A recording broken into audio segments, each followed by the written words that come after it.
Lecture du livre du prophète Isaïe. Ainsi parle le Seigneur. Observez le droit, pratiquez la justice, car mon salut approche, il vient, et ma justice va se révéler. Les étrangers qui se sont attachés au Seigneur pour l'honorer, pour aimer son nom, pour devenir ses serviteurs, tous ceux qui observent le sabbat sans le profaner et tiennent ferme à mon alliance, je les conduirai à ma montagne sainte, je les comblerai de joie dans ma maison de prière. Leurs holocaustes et leurs sacrifices seront agréés sur mon autel, car ma maison s'appellera maison de prière pour tous les peuples. Le prophète qui parle ici est celui que l'on appelle habituellement le troisième Isaïe. Il écrit, ou il prêche plutôt, dans les premières décennies qui ont suivi l'exil, donc à la fin du VIe siècle avant notre ère, vraisemblablement, ou au début du Ve peut-être même. Nous avons eu souvent l'occasion de voir que la réadaptation n'a pas été simple. Au bout de 50 ans d'absence, on ne retrouve pas tout comme on l'a laissé.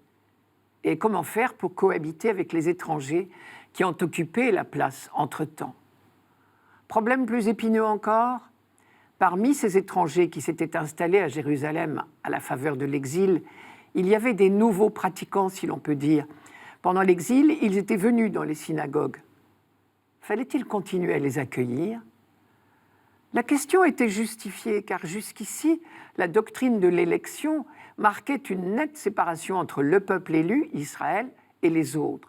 Or, par leur naissance, les étrangers ne font pas partie du peuple élu, et donc de la religion juive. Les plus scrupuleux parmi ceux qui rentraient pouvaient bien avoir une tendance à l'élitisme ou à l'exclusive dans un souci de fidélité. D'autres juifs étaient partisans d'une ouverture à certaines conditions. Réciproquement, les étrangers qui frappaient à la porte des synagogues s'inquiétaient du retour des exilés, et ils ne craignaient qu'une chose maintenant, c'est d'être mis dehors par ceux qui revenaient d'exil.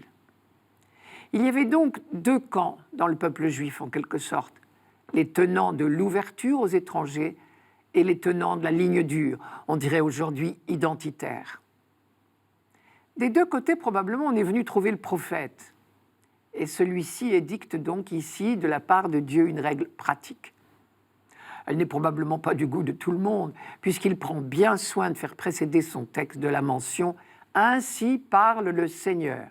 Et il ira jusqu'à répéter 3 fois la même expression dans la formulation de la décision. Ici, nous n'en lisons qu'un extrait. Effectivement, la décision qu'il prône est celle de l'ouverture. Ceux qui veulent, de bonne foi, entrer dans la communauté juive, acceptez-les. Dans les lignes précédentes, on peut lire « Qu'il n'aille pas dire le fils de l'étranger qui s'est attaché au Seigneur, qu'il n'aille pas dire « Le Seigneur va certainement me séparer de son peuple ». Et dans notre texte d'aujourd'hui, Isaïe développe « Les étrangers qui se sont attachés au service du Seigneur pour l'amour de son nom et sont devenus ses serviteurs, tous ceux qui observent le sabbat sans le profaner et s'attachent fermement à mon alliance, je les conduirai à ma montagne sainte, je les rendrai heureux dans ma maison de prière. Je ferai bon accueil sur mon autel à leurs holocaustes et à leurs sacrifices. » Au passage, le prophète a quand même clairement indiqué les conditions de l'ouverture.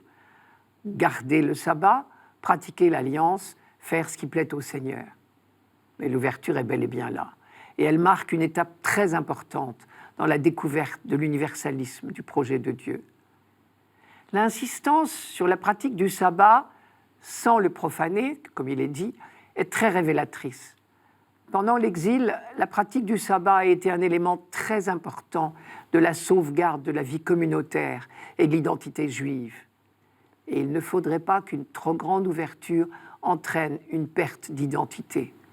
Toutes les religions se heurtent à cette difficulté de conjuguer ouverture et maintien des traditions, tolérance et fidélité. Le prophète n'en reste pas là.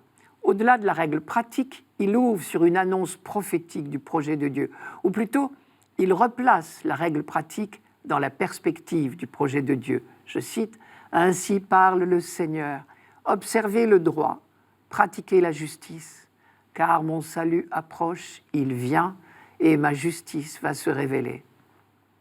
L'annonce de la venue prochaine du salut de Dieu remplissait déjà les chapitres précédents dans le 2e Isaïe, ainsi que la condition de l'accueil du salut de Dieu.